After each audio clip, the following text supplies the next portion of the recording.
Hi guys, in today's video I want to talk about the new 5.3 balance feature. We used to mainly just have PID tuning, but we were always missing that something. So there are two features that I want to talk about today. One is booster and the other one is torque tilt. And they're both really exciting features, and I'll go through all of the tuning options and we'll try them out and see what the best settings are.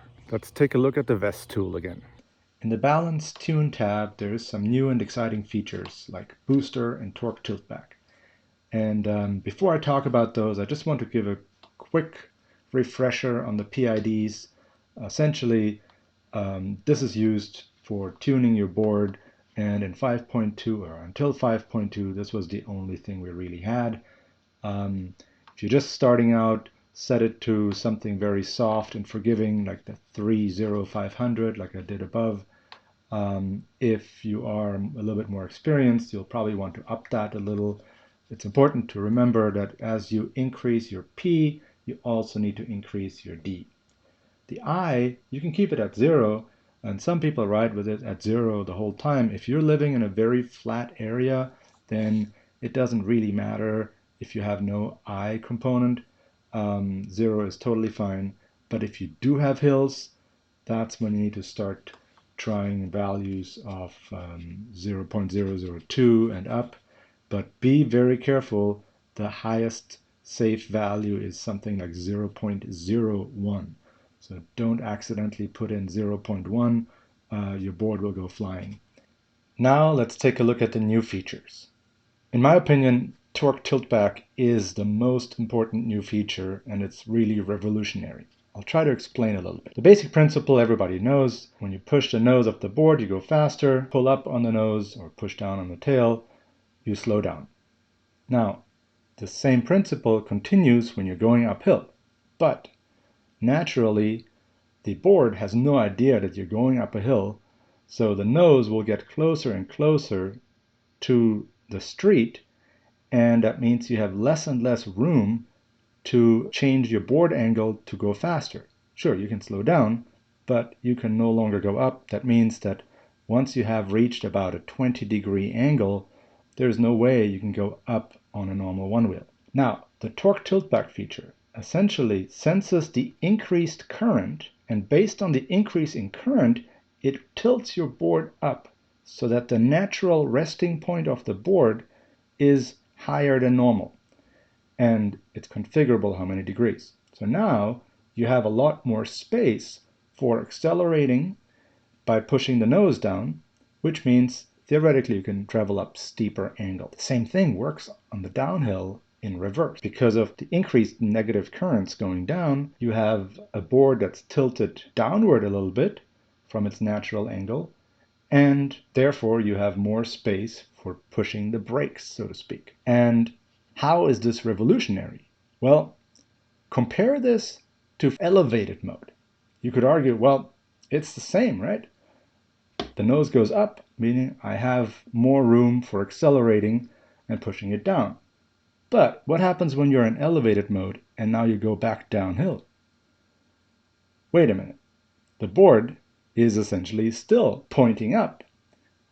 And because it's pointing up on a downhill, you pretty much have no more wiggle room left, and elevated mode essentially turns into full-on accelerator mode, because on the downhill you can't even brake anymore because your nose or your tail can't go far down enough. So that's why torque tilt is really superior to elevated mode. So here are the fields. Strength is the one that essentially turns it on and determines how strong the effect is. So it is expressed in degrees per amp, reasonable values. It's still TBD, really. I'm still trying to figure it out, but I am currently at around 0.2.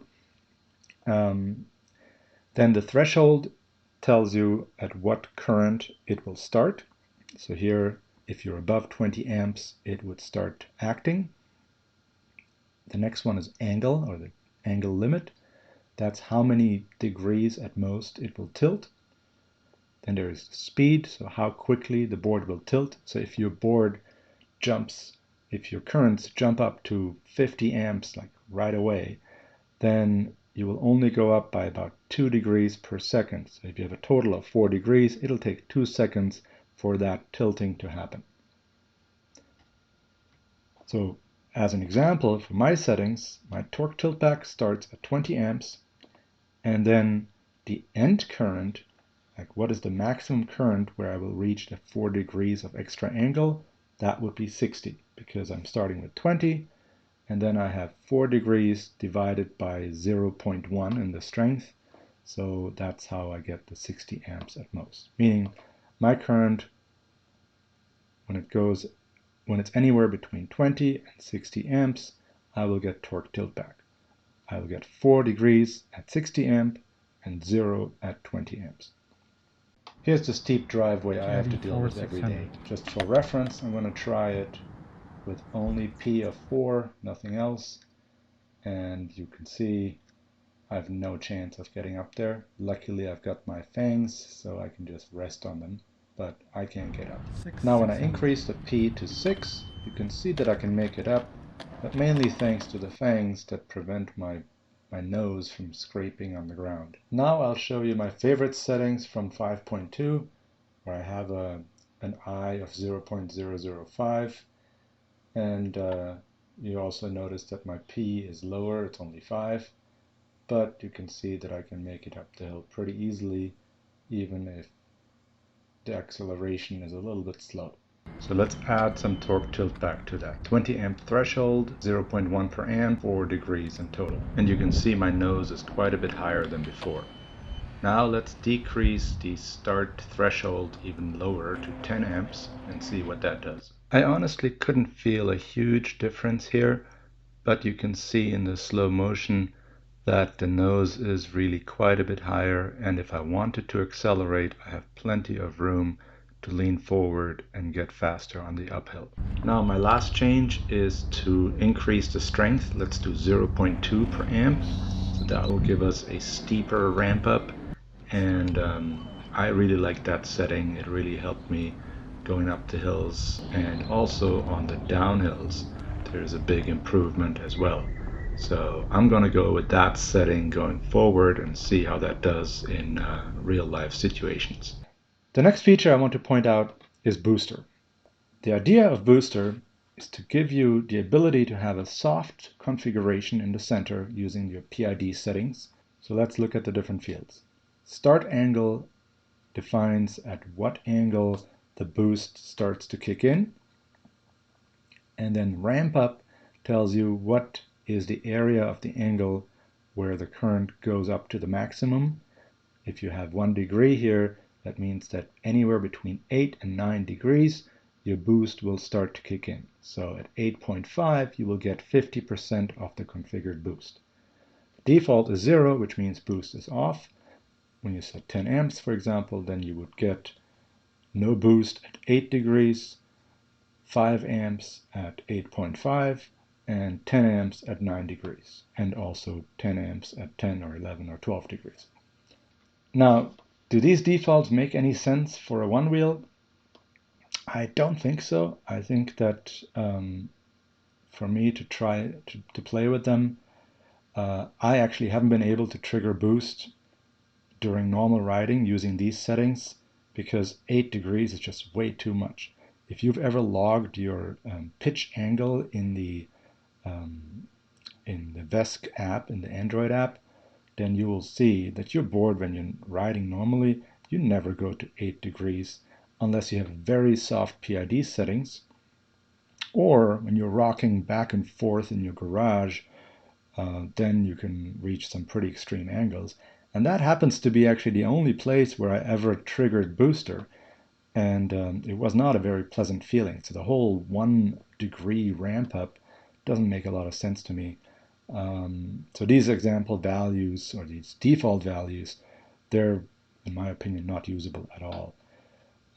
What I want to try is values of more like a start angle of 4, a ramp up of something like 5 or 6, and then a boost of, let's say, 5 to 10 amps. That's what I want to try out. Alright, I decided to test the booster feature in the garage because outdoors I had a hard time figuring out when was it booster and when was it not. So I've got the setup here in the garage. We can hear when we kick in the booster because I added a beep when the booster starts, so we know when it kicks in and when it doesn't. So as a baseline, I'll just start without any booster just to see how far down I'll get.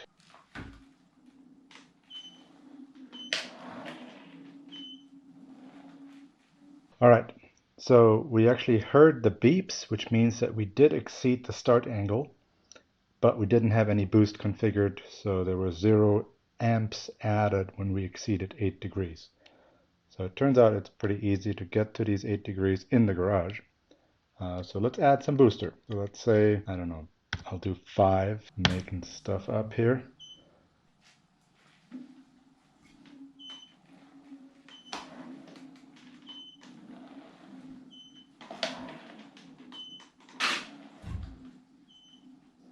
All right, that didn't do a lot, but you see here my amps, they went up into, what is a current in motor? The red is the amps.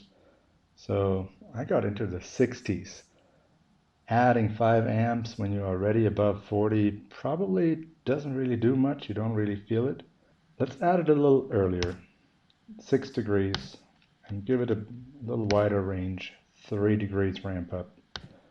And let's make this noticeable. By the way, I'm holding on to a set of rings that I've mounted on the ceiling. So if the board starts taking off, I can hold on to that, so I'm not going to eat it. Which is also why I like testing in the garage. All right, configuration has been written.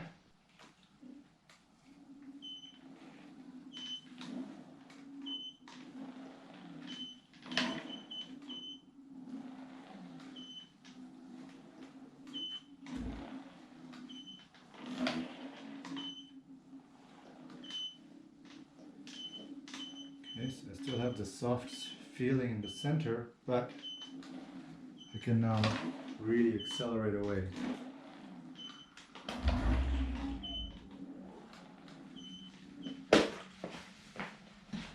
Yeah, so that was already a lot nicer. Now I actually felt the difference.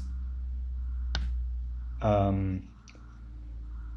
can't really tell the difference in the graph. Yeah, our spikes actually go up to 80. So that's probably the effect of boost.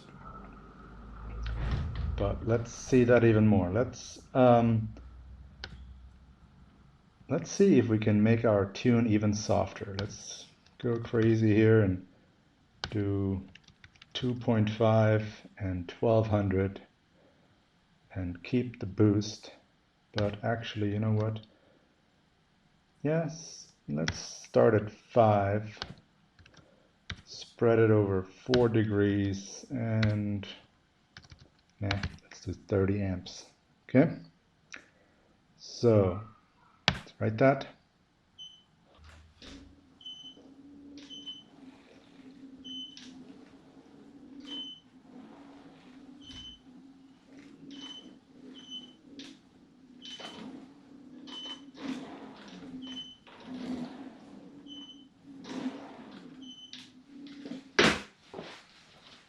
Yeah, so now I really feel it, and I think the start angle of 5 may be too small just because I feel it almost right away.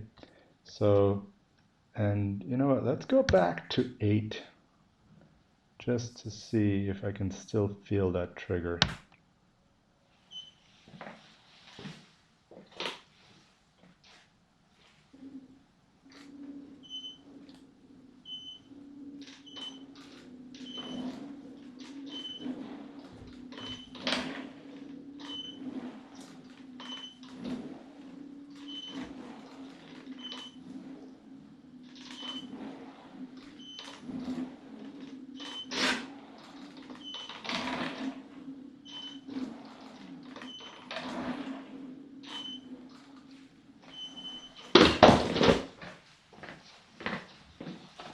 All right, actually 8 does work pretty well, and I kind of liked it.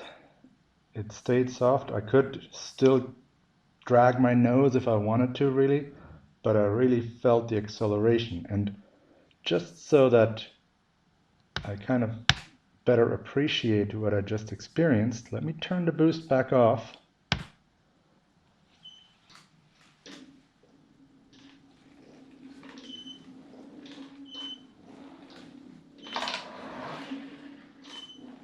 Yeah, you see.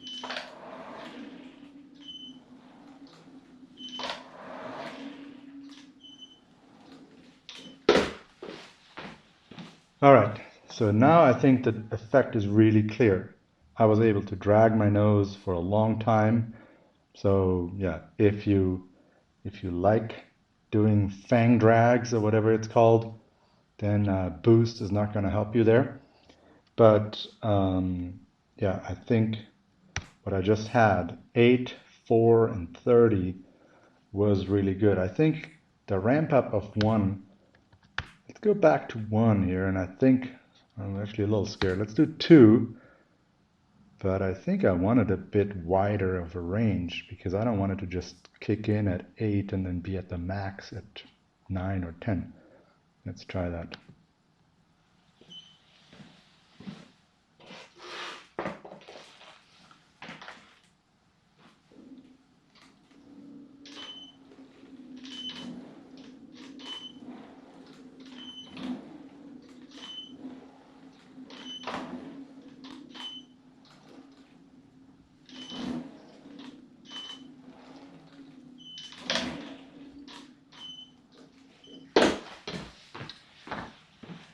And one thing I have to say about those nose drags, the only reason that I'm able to actually pull it off is because I first rock backwards and then I lean forward.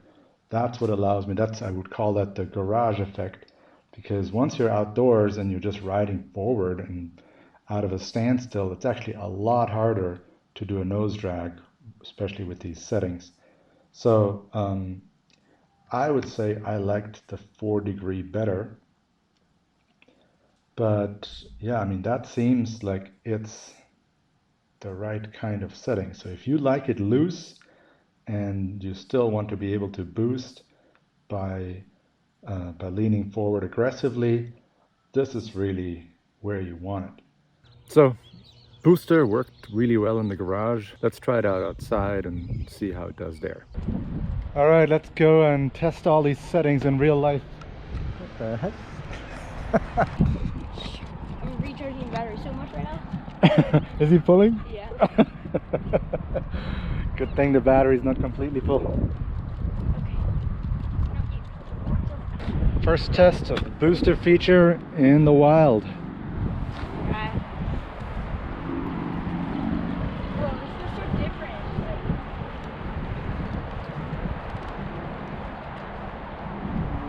His nose is still really far down though. The nose goes down so much. Kind of got touch. So you can definitely accelerate. The problem with the booster alone is that it doesn't really bring you up. Yeah, the booster definitely works. So yeah, you get boost, but your nose just stays down, and I don't know who wants to ride with the nose permanently down.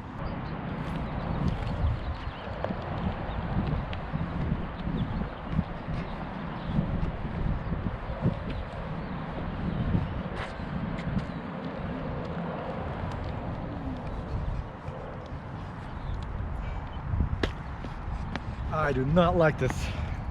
Let's go change it to 6-degree start angle.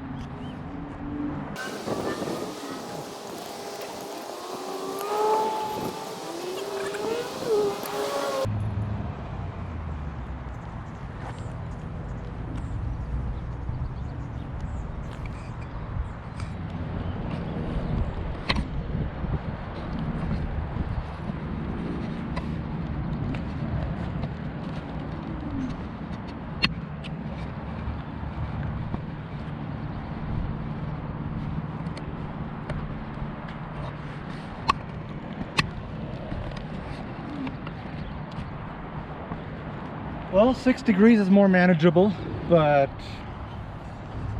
I don't know. I probably wouldn't use it, but that's just me.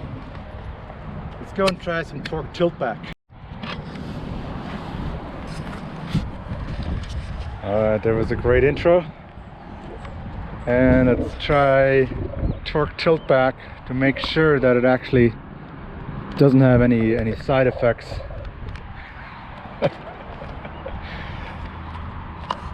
Yeah, we know that torque tiltback works in the hills, but does it have any negative side effects on flat ground?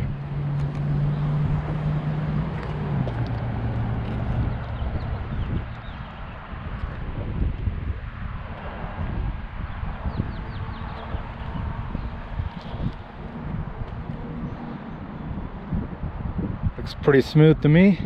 It was pretty good.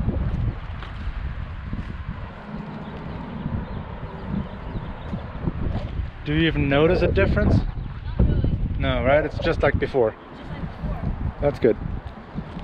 Yeah, and I didn't expect there to be a difference. Let's go and use that torque tiltback on the way home. We got some big hills to go up.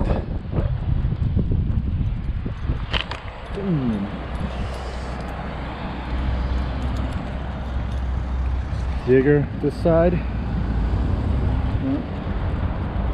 All right, and I can feel the nose lifting up from the torque tiltback, so that is really nice. Looks good back there too.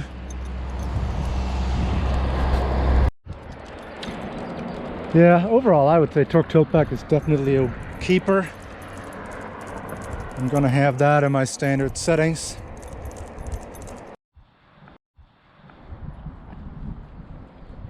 Let's go up that hill.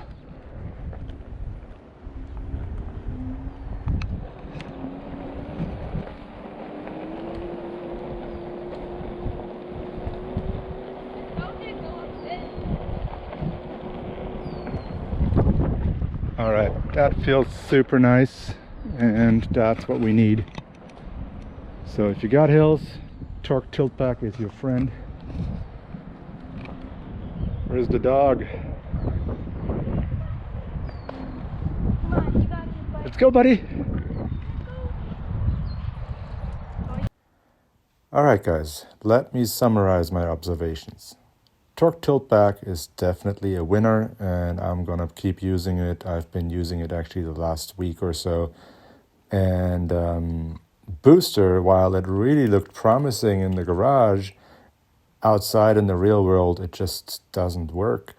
Of course, you could argue that it's not the booster settings that was the problem, it's the soft PID settings. But if you can't do soft settings in the center, then what's the point of booster?